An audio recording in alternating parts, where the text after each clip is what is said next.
मेरे लहू से मेरा जन्म स्थान लिख देना, मेरा जन्म स्थान लिख देना।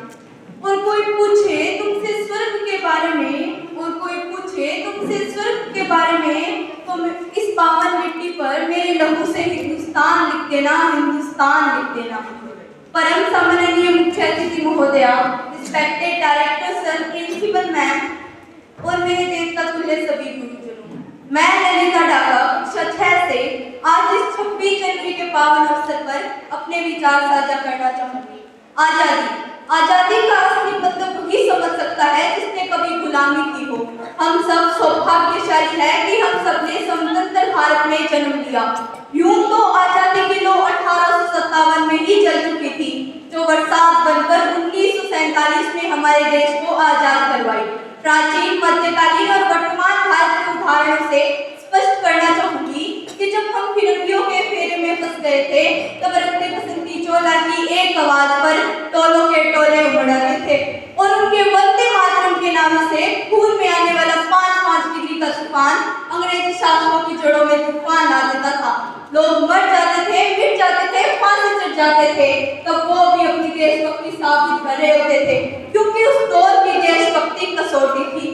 यूं 62, 65 और 71 के युद्ध में सुहाग गवा देने वाली औरत जब घर के हालात ये हो जाया करते थे कि प्यार भी भरपूर गया, मांग का सिंदूर गया, कि प्यार भी भरपूर गया, मांग का सिंदूर गया, नन्हे नन्हे फूलों की लंगोटियां चली गई, छोटी छोटी बेटियों की चोटियां चली गई, बाप की कमाई गई, भाई की पढ़ाई गई।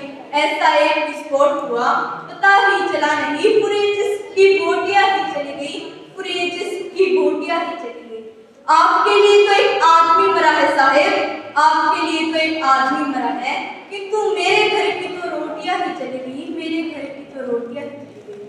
वाले हालात पैदा हो जाने के बावजूद भी एक माँ अपने बेटे को सरहद पर दुश्मनों की धज्जियां उड़ाने के लिए भेज देती थी और पत्थर लिखकर ये भेजा करती थी कि अम्मा ने खत लिखा है बड़े ही चाव से, कि अम्मा ने खत लिखा है बड़े ही चाव से, पुत्र मेरे ना घबरा जाना, 1 इंच के पीछे मत हटना, चाहे इंच इंच कट जाना, चाहे इंच इंच कट जाना। तब देश बलिदान मांगता था, तब देश लड़ जाने को कहता था, तब देश मर जाने को, मिट जाने को, फांसी चढ़ जाने को कहता था। किंतु आज देश यह सब करने को नहीं कहता, बल्कि मेरे विचारों में अगर कोई व्यक्ति अपना काम पूरी ईमानदारी, पूरी मेहनत और पूरी लगन से करता है, वह आज के दौर का सबसे बड़ा देशभक्त है। मैं नहीं मानती कि फेसबुक, व्हाट्सएप की डीपी को 3 रंग में रंगना ही देशभक्ति है। अगर आप कहें कि साल में 2 बार हाथ में तिरंगा ले लेना ही देशभक्ति है, तो मैं पूछना चाहूंगी कि फुटपाथ में रहने वाला वह बच्चा ट्रैफिक की छांव में नंगे पांव जब तिरंगा बेच रहा होता है, तब यह आप उसकी देशभक्ति कहेंगे या फिर उसके पेट की भूख की शक्ति जो उसको ऐसा करने पर मजबूर करती है? क्योंकि न मस्जिद को जानते हैं, न सिवालों को जानते हैं, न मस्जिद को जानते हैं, न सिवालों को जानते हैं। जो पेट के भूखे होते हैं साहब, वो सिर्फ भोजन के निवालों को जानते हैं, वो सिर्फ भोजन के निवालों को। अपने परिवार, अपने समाज, अपने देश के प्रति समर्पण का भाव है देशभक्ति। हर देशद्रोही की जिंदगी में आने वाला तूफान है देशभक्ति, ताकि हर देशद्रोही ये समझ सके, अगर तू परिंदा है तो ये आसमान तेरा है, अगर तू दरिंदा है तो ये शमशान तेरी है।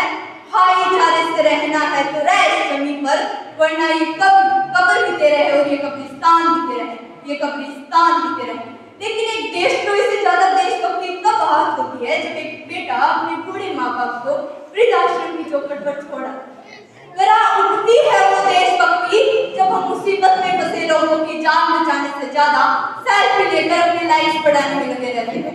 आज का वह युवा जिसके कंधों पर जिम्मेदारी थी अपने राष्ट्र, अपने समाज, अपने परिवार की आशाओं को बांध कर रखने की, वह युवा मुझे 4x4 इंच की छोटी सी स्क्रीन पर अपनी कोमल उंगलियों के कृष्ण मार्कर से अपनी भावनाओं के इमोजी भेज रहा हूँ।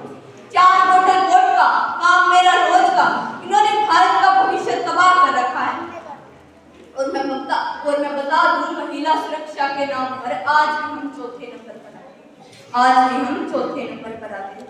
हम ना एक ऐसे समाज में जीते हैं जहाँ पत्थर की मूर्त को लगते हैं 56 भोग, कि जहाँ पत्थर की मूर्त को लगते हैं 56 भोग, भूखे नंगे तड़पते सो जाते हैं लोग, भूखे नंगे तड़पते सो जाते हैं लोग। मजदूर को मजदूर समझे, मजबूर नहीं, गरीब को काम दीजिए, दान नहीं। अगर दान देने के इतने ही इच्छुक हो तो जीते जी रक्तदान दीजिए और मरने के बाद अंगदान देकर किसी मरते हुए को जीवन दान दीजिए। न सरकार मेरी है न रब मेरा है, न सरकार मेरी है न रब मेरा है, ना ही ये बड़ा सा नाम मेरा है। बस इतनी सी बात का है जरूर मुझे, बस इतनी सी बात का है जरूर मुझे, मैं भारत की हूँ और ये भारत मेरा है, और ये भारत मेरा है। एक वैचारिक बीमारी भी मुझे हमारे समाज में देखने को नजर आती है। कहा जाता है कि हम दुनिया के सबसे बड़े लोकतंत्र हैं, जहाँ हिंदू पैदा होते हैं, मुस्लिम, ईसाई तो सिख भी पैदा होते हैं, लेकिन बदकिस्मती से यहाँ इंसान पैदा होते हैं। मेरे विचारों में ना हिंदू की जरूरत है ना मुसलमान की जरूरत है, मेरे विचारों में ना हिंदू की जरूरत है ना मुसलमान की जरूरत है, राष्ट्र निर्माण के लिए एक अच्छे इंसान की जरूरत है, केवल एक अच्छे इंसान की जरूरत है। जरा सोच कर देखिए, ये पेड़ पौधे शाखाएं भी परेशान हो जाए, ये पेड़ पौधे शाखाएं भी परेशान हो जाए, अगर परिंदे भी हिंदू और मुसलमान हो जाए, अगर परिंदे भी हिंदू और मुसलमान हो जाए। एक शैक्षिक बीमारी भी मुझे हमारे समाज में देखने को नजर आती है, और बड़े ही आश्चर्य की बात है कि जिस देश ने पूरी विश्व को तक्षशिला और नवीनता देकर विश्वविद्यालय शिक्षा की बुनियाद रखी, आज विश्व के 100 सर्वश्रेष्ठ विश्वविद्यालय में हमारे देश का एक विश्वविद्यालय भी खड़ा नहीं हो सकता। जहां एक और हमारे पास IIT, IIM, NIT जैसे शिक्षण स्थान है, वहीं दूसरी ओर इस देश के गरीबों को बेरोजगारी में धकेलने के लिए उनके हाथ में सिर्फ शिक्षा अभियान का चुनचुना पकड़ा कर दिया जाता है, और इन जो बीमारियों की जो जड़ है वो है हमारा अंधविश्वास। मेरे विचारों में जब तक इस देश का युवा अपनी सफलता के लिए मंदिरों में जाकर नारियल फोड़ कर रिश्वत लगाता रहेगा, हमारे शिक्षक वर्ग का ही बिल्ली के रास्ता काट देने पर खड़ा हो जाना, अपनी धर्म अपनी जाति को ऊंचा मानकर दूसरों की धर्म की अवहेलना करता रहेगा, तब तक हमारे देश का राष्ट्र निर्माण संभव नहीं होगा। हमारी संस्कृति हमारी दुनिया को शीश नवाया है, हमारी संस्कृति हमारी सभ्यता को दुनिया ने शीश नवाया है। क्यों आस्था के नाम पर अंधविश्वास फैलाया है, क्यों आस्था के नाम पर अंधविश्वास फैलाया है। और बता दूं, मैं उस देश की नागरिक हूँ जिसके होठों में गंगा और हाथों में तिरंगा है, मैं उस देश की नागरिक हूँ जिसके होठों में गंगा और हाथों में तिरंगा है। वो देश जो कभी सत्य शिवम सुंदरम तो कभी वंदे मातरम तो कभी पंजाब सिंध गुजरात मराठा है। मैं उस देश की नागरिक हूँ जो हर हारे हुए का सहारा बन जाता है। वो देश जो अपने 7 समुद्र पार परदेशियों को भी अपने ब्रदर एंड सिस्टर कह के बुलाता है, अपने ब्रदर एंड सिस्टर कह के बुलाता है। यही प्रेम की पूजनीय भूमि भारतवर्ष कहलाता है, भारतवर्ष कहलाता है। और अंत में मैं यही कहना चाहूंगी, मेरा हिंदुस्तान महान था, महान है, महान रहेगा। होगा हौसला बुलंद सबके दिल में, तो एक दिन पाकिस्तान भी जय हिंद कहेगा, पाकिस्तान भी जय हिंद, पाकिस्तान ही क्यों सारा जहां जय हिंद कहेगा, क्योंकि सारे जहां से अच्छा हिंदुस्तान, सारे जहां से अच्छा हिंदुस्तान।